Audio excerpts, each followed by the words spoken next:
আসসালামু আলাইকুম রহমতুল্লাহ। আজকে আমি যার বিষয়ে কথা বলবো তিনি একজন পণ্ডিত এবং লয়ার। তো তার উদ্দেশ্য করে কিছু আমি কথা বলি। আমি আমার পক্ষ হতে ওনাকে সালাম জানাই। আসসালামু আলাইকুম। আপনি আমার ভিডিওটুকু দেখলে আপনি আমার সালামটাও গ্রহণ করবেন।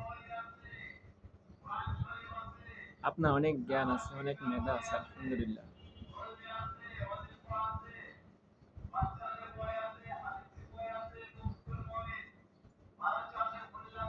তো এই জ্ঞানটুকু আপনি সঠিক কাজে খাটাবেন।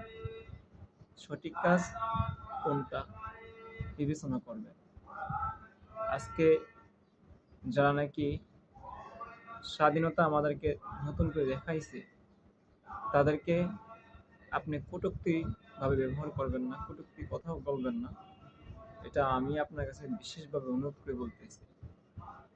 আপনি একটু ভাবেন, যেখানে মানুষ কথা বলতে পারে না, যেখানে মানুষ বুক ফুলিয়ে কাজ করতে পারে না, ওই জায়গা থেকে আমরা এখন কোথায় আসছি?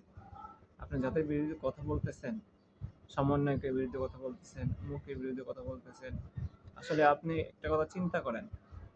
আপনি আজকে যে জায়গায় কথা বলতে পারতেছেন, ওই কথাটাও কি আপনি বলতে পারার সুযোগ কি এই সরকার করে নাই?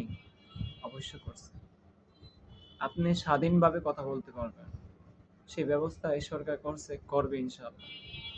আগামী ভবিষ্যতে কে আসে জানি না, তবে আশা করি এই স্বাধীনতা চিরকালের জন্য থাকবে ইনশাআল্লাহ। আপনাকে আমি উদ্দেশ্য করে কথা বলতেছি যে আপনি বিভ্রান্ত করবেন না। আপনি মানুষকে অযথায় নষ্টের মুখে, ক্ষতির মুখে ঠেলে দিবেন না।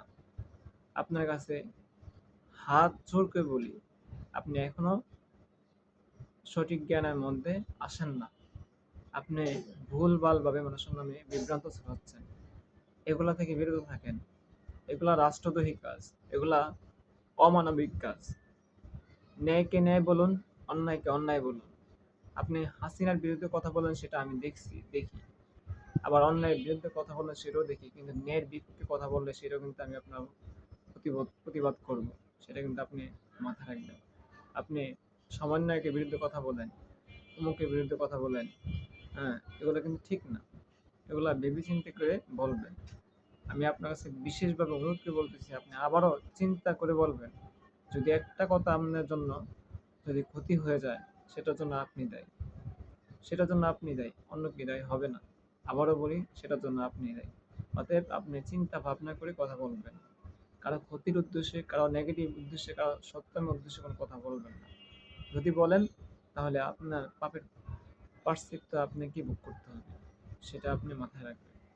এ বলে আমার বক্তব্য এখানে শেষ করছি। আসসালামু আলাইকুম।